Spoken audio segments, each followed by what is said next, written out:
Hallo und herzlich willkommen. Hier lernst du alles rund um das Thema Investor Relations, Fundraising und Kapitalmarkt. Mein Name ist Julia Stötzel und ich bin Gründerin und CEO von Investor Relations Beratung Unicorn. Unicorn ist auf einer Mission, Investor Relations für die nächste Generation einzuführen. Das bedeutet ganz konkret die Integration von digitalen Medien wie zum Beispiel LinkedIn, Podcast, Newsletter in die klassische Kapitalmarktarbeit. Mehr Informationen zu Unicorn, aber auch zum Podcast findest du unter unicornconsulting.com. Und jetzt wünsche ich euch viel Spaß beim Zuhören. So, Christian, welcome to Street Trees. Thank you so much for joining us today. My pleasure. Hello. So before I will give a very brief introduction to yourself, before we start with the interview. So Christian, you are the co-founder and managing partner of Headline Europe. You have been working with the San Francisco team since 2003 and spent several years in California, moving back to Germany just a few years ago. You actually helped to bring the Silicon Valley style of investing to Europe, which has led to some successes such as City Deal, which was sold to Groupon, and also Farfetch. And since 2021, you are also the member of the supervisory board at About You, which is actually where we all have somewhat a similar connection. When we were working at About You, you joined as a supervisory member. And you're also a supervisory board, part of the supervisory board of the HHL Leipzig Graduate School of Management. Welcome to Street Reads. So, Christian, the topic of today is, as you know, fundraising in bear markets. Maybe can you give a quick introduction of yourself in that context? So what does the audience need to know about you in order to kind of place you within the context of fundraising? Yeah, well, I guess maybe, the one thing is I have a little bit of experience in going through bear markets because as a firm and me personally, we've been through some pretty extended down cycles, the post-2000 crash, the post-2008 timeframe. And so, I've seen it play out. So I guess there is some personal experience here. And if you want to, we can talk a little bit about how fundraising is different in these phases of the market from, the very prolonged upcycle that we had until fairly recently. Perfect. Amazing. Christian, thank you again for joining us today. Maybe to dive a bit deeper, even in the introduction, how do you define a bear market? And can you give us some of your thoughts on actually the current market drop, so what we've seen from February, from the recent months onwards, and what's your perspective as an investor?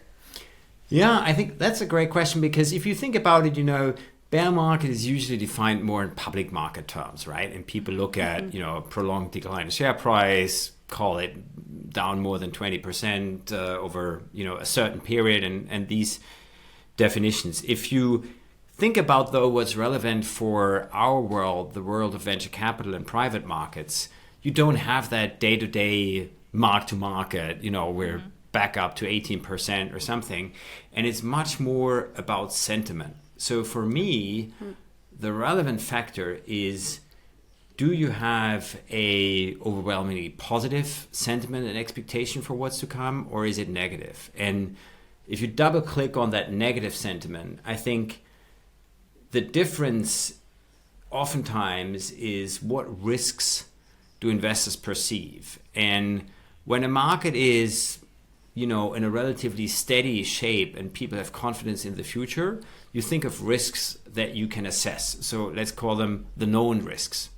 In the bear market, everybody starts to get concerned about the unknown risks. So what are all the things that I don't know that might still happen that will, impact the outcome and the ability of that company to succeed? And people get very concerned about that. And, that then impacts deal making. So a bear market for me is one where the sentiment is overly or dominantly negative over, again, a prolonged period of time, where people anticipate risks that they cannot appropriately describe today because we don't know what's going to happen in the future. And that consequently impacts their, confidence in deal making, because making investment in startups, it's all about conviction, it's all about confidence in future execution. And so if you're in an environment where it's difficult to gain that confidence and conviction, it will impact investment decisions. And so if that happens over a prolonged period of time, you're in the down cycle. Got it. So you would actually decouple that from the actual valuation. It's more like the sentiment point that you... Yes, because the valuations in private equity as a whole, but certainly in venture, are something that is somewhat of a trailing indicator. Because if you think about it, a startup goes out to raise money every 12, 18, 24, whatever month. And in between that, it's relatively difficult to have an accurate mark-to-market valuation. And you can obviously look at proxies, public companies, and so on, which makes sense for more mature companies. But for very early stage companies is, questionable how relevant that typically is. So if you just simply go by the books of the venture capitalists and what's in those reportings, while depending on what valuation guidelines you're following, you try to do some mark-to-market. The reality is that to a large extent, new rounds, new financings impact the value of your holdings. And that often takes several quarters to really settle into a new reality. Yeah. So at least until that is, really dependable data, it typically takes a couple of quarters. And that is, again, the number one difference to public markets, where you have, fully liquid assets that have a market price every day. Exactly. Yeah, true. Speaking of the tech and e-commerce market, actually, so we said in the introduction that you obviously have been involved with a couple of e-commerce and tech companies, such as About You, for example. How would you say the market is currently doing for those sort of assets in private, maybe also in public markets? Yeah, I think right now this perception of, a lot of unknown risk is still pretty prevalent. Especially in Europe, right, where we just have probably an unprecedented, macro situation with, the war in Ukraine, of course, I would say above all and everything, but then also, a massive change in the interest rate environment over a relatively short time and lots of other things. So I would say, it's hard, optimism is hard to come by, yeah. Which, if you look at any of the cycles, that's probably the moment when it starts to get interesting to invest in reality, right? True. That's, Yeah. if you think about it, this is somewhat of a trivial learning that, you have to be anti-cyclical as an investor, but at least, the cycles I've been in, you've seen it. People are not investing in the down cycles as actively as they should, and they're investing more actively than they should in the up cycle. The reality is you only know where you are in the cycle afterwards. So the best thing is typically to be investing on a steady state and on a steady pace, because you just don't know where you are. And for us, at least, that's always been a good guiding principle, because from my perspective, I probably would have argued to kind of slow down investing way before it made sense, because the up market lasted a lot longer than I would have thought. So, saying, well, that is one thing we don't know, and the way we solve for it is by just having steady pace, is something that at least has served us as a firm very well to generate consistent returns. And I think is generally, something that is easier said than done, but one of the key principles to private market investing is to keep, investing across the cycles and therefore achieve what we call vintage diversification. So, you're in different years, in different fund cycles, and that just really helps. Yeah, completely. To an extent, it's a numbers game. But from the comments you just made, you clearly have some learnings from the different cycles you've seen and the bear market that you've had beforehand. If you took that experience and you applied it to what we're living now, what's your expectation for the current cycle? Do you see it opening up soon again, getting ever to those 21 levels? On the news, we see that there is some chatter of positive talk coming up, but what's your take? Yeah, I think, one of the typical phenomena that you have when you have a rapid turn in the market is that everything gets exaggerated, right? What was positively exaggerated before probably gets negatively exaggerated during a short period of time. And I think now things have started to settle in, and it typically takes a year or so for things to kind of settle. I don't see us returning to 2021 levels simply because, that period of low or negative interest for such a long time is just something that I don't see coming back. And if you look at, the amount of money that entered the cycle in the US and all of those things, it's kind of hard to see how that is going to be repeated to drive a similar, set of circumstances. So I think, even leaving the more European-specific issues like the war in Ukraine aside, I just think those circumstances were such that we're not going to see them again. However, what I think, those positive signals are that you're referring to, that we see shining through, is simply the fundamentals. And if you look at venture capital and technology venture capital specifically, if you think about where is innovation going to come from, where are outsized opportunities to create equity and enterprise value going to come from, it's got to be technology. You look at artificial intelligence and, you can have plenty of discussions around how much is hype, how much is reality, how is it going to play out. But the one thing that I think nobody can argue with, it's just going to be another driver where value creation is going to shift to technology. And the way as an investor to be part of that development has to be that you invest in businesses harnessing those tools, those technologies, those developments. And the way to access that is typically venture capital. So I think, the underlying sentiment there is starting to get better because there is a view that I think is taken more and more commonly, that the playing field is only getting larger and there will be interesting, goals that will be shot. The question is, do you have the means to put the players on the field? Yeah. And how long is the match going to run for? Could be through a couple, extensions. But at the end of the day, I think, the fundamental value of investing in that asset class is something that is getting more credit again, because we are through that initial reset phase now. Interesting. Speaking of means, so we always also try to light on the situation of the founders, right? Obviously you're an investor, but some founders don't really have the choice to wait. Maybe they don't have as much breath anymore, and they don't maybe have the means to make it until the end of 23, and they need to fundraise now. It's obviously not an ideal time at the moment, but what would you recommend them to do? Yeah, I think you make a very good point, because to some extent it almost feels like a little bit like this who blinks first that happened for a couple months and quarters now, where is it the investor that says, okay, I want to invest, so I pay the price that you ask for, or is it the founder that says, well, okay, I realize the market is very different, I accept the price that I don't like, but I need to get the company funded. And I think there's been a little bit that standoff, yeah.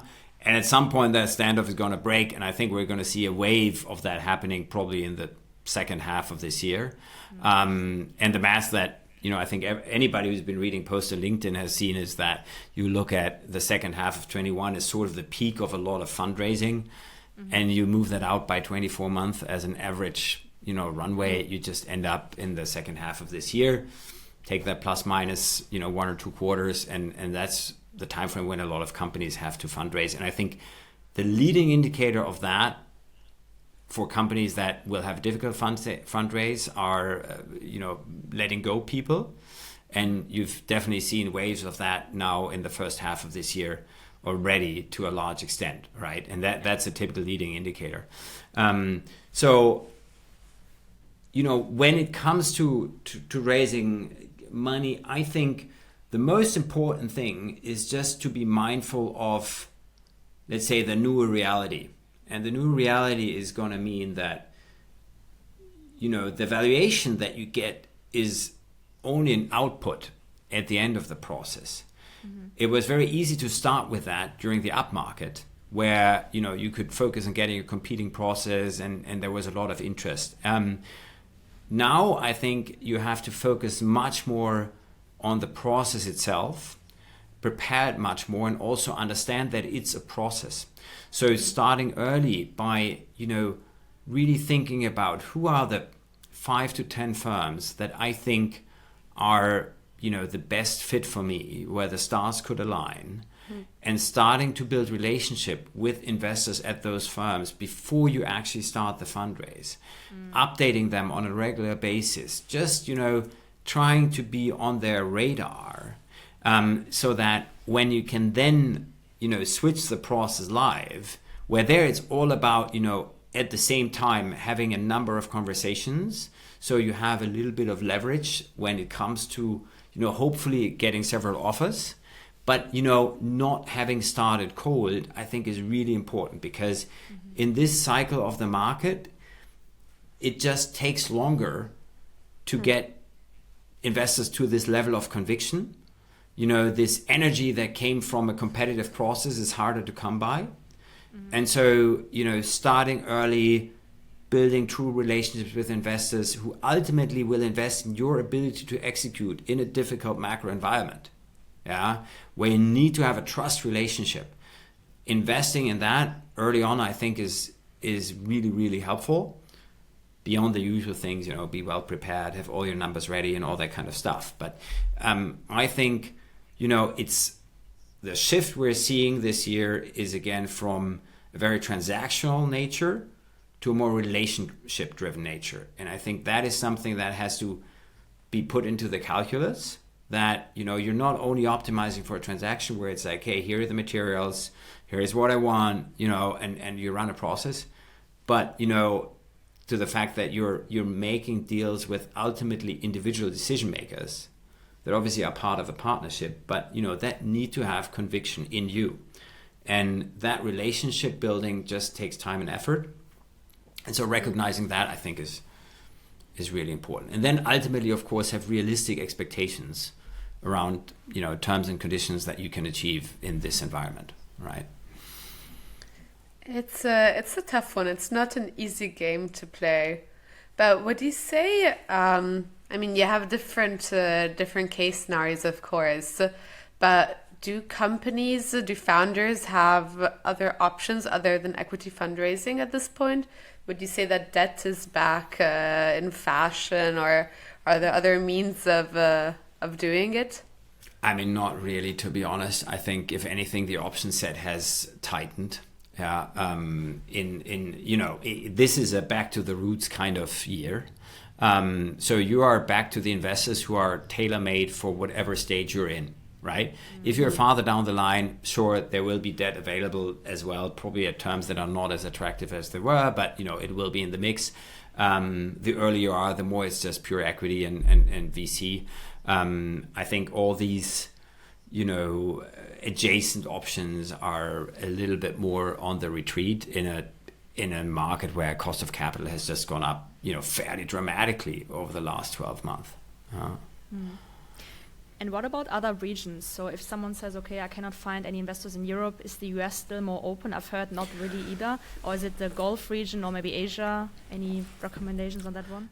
Yeah, I think fundamentally that is a very good consideration for every founder, right? To think about, am I structurally attractive for capital that's not local?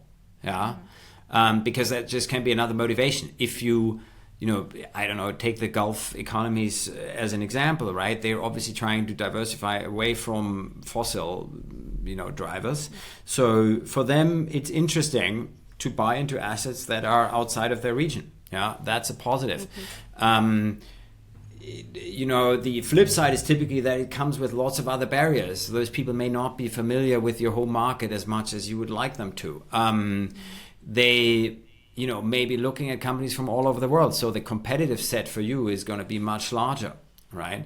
And so there are lots of things that, play for and against you. I, again, would very much try to then narrow it down to an individual fund or even better individual investor, and try to see if there is a reason why that investor would be interested in what you're doing. Have they invested in similar businesses? Have they invested a lot in your industry? But for example, if you're a digital health company, to look at investors that have done great in digital health companies in the US makes a lot of sense probably for you, because that subject matter expertise is quite special, and finding it in some other funds over there might help you convince those people, because they immediately can relate to why whatever you're doing is particularly interesting in that market. Yeah. So it does make sense to look beyond. I think fundamentally you just have to recognize that the balance in a down market shifts towards the investors. And, it's just a reality that, let's say, there is a larger supply of opportunities to those investors, because if you think about it, the funds that are investing today, the majority of them have been raised before, call it, end of 21. Yeah. So they are still sized for a market with lots of opportunities and large round sizes like we had in 2020 and 21. So if you look at the supply now, it basically favors the investors because they have the capital, yeah. But the companies are in a more difficult situation. It's not all growth like that, and investors have more time to look at you and can be more selective. And I think that is just something that you have to assume, that the processes are going to take longer and it's going to be harder to convince someone, and therefore having a bigger top of funnel makes sense, but not a bigger top of funnel in terms of an unqualified list of 500 VCs, but really finding those that you think for whatever reason are the right investors for you, that you have a shot at convincing. And I will say, companies that are showing great metrics are still achieving very good valuations, and the processes can be very competitive. Yeah. So that's still very much happening, again, because the money is there, the dry powder is there. The challenge, as always, is when you have a business that has some execution issues, which doesn't mean you can still have a fantastic outcome. I mean, the reality is a lot of companies we've invested in that have gone on to go public or become very successful had very dire years in between. But raising during that period is a difficult thing. And one of the challenges that I think also in public opinion get overlooked. Yeah, I have a ton of respect for founders that have to stand in front of their teams and show optimism every day when they walk in front of into the office, and on the flip side don't know what's going to happen in 6 months, 9 months, 3 months, whenever cash is going to run out, and that is a pressure that I think a lot of people that have not been in that situation don't appreciate. It's really no fun. Mm-hmm. Yeah, I think it's rather a recurring theme these days, unfortunately. But if we stay a few more seconds on the Europe to US relation, I mean, as you said, as Julia said, you had quite an exposure to Silicon Valley. I was wondering if you would have any piece of advice when you look at how founders were on this US version that you would bring back to the European founders that they could learn from in terms of fundraising? Yeah, I mean, I think, the number one challenge when you raise money in the US is probably, how shall I say, really understanding where you are in the process. Initially, it used to be approachability. In the pre-Zoom days, it was more like, there was a lot of friction. You'd have to go to the West Coast or to the East Coast to some extent. You'd have to set up the meetings. Then you have one meeting, and then it was like, oh, when are you coming back? To keep momentum, you had to come back every second week and so on. It was really complicated. Now that accessibility has improved massively because so much is getting done on Zoom, right? All the initial meetings, all that kind of stuff is happening on Zoom. I think, the biggest challenge oftentimes is really correctly reading where you are in the process with the USVC, because one of the cultural differences, if you take, for example, Germany and compare that to the West Coast, is that one thing, to be honest, which I particularly enjoy is that in the West Coast, it's just a very positive way of interacting with each other, right? You never have a bad meeting. I mean, I've never been in a VC meeting where the feedback wasn't like, wow, this is great what you're doing. I think it's really fantastic. And, if you then take that for a, test of how interested somebody is, inevitably you're going to have issues. The question is, are you going to get a follow-up email from that person shortly after that meeting? Are you getting a reply at least to your follow-up email shortly after that meeting, right? You would hope. If you're not getting a reply, that is what you need to assess. And that's the true test. So kind of, running these processes and really building true excitement that's beyond the it's great. Yeah. That is actually something that is very hard to do on Zoom. So finding the right mix and point in time where you say, now I take the process from virtual to in-person, because that just helps me, deliver that next level of excitement on the counterparty.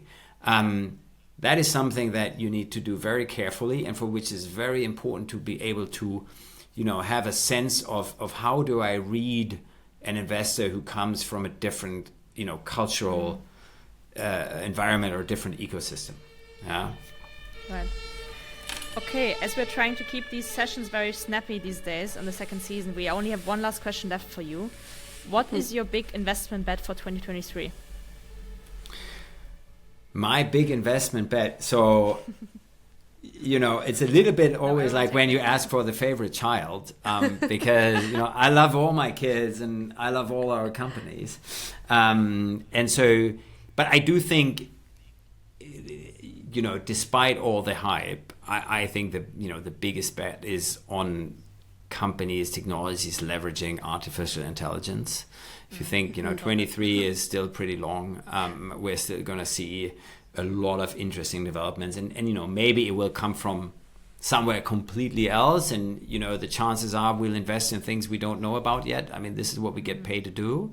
But if I think of a field where you can just see the writing on the wall that rapid innovation is going to take place, the confluence of advances in processing power and availability of data, to train large models is just so powerful that, great stuff has to happen there.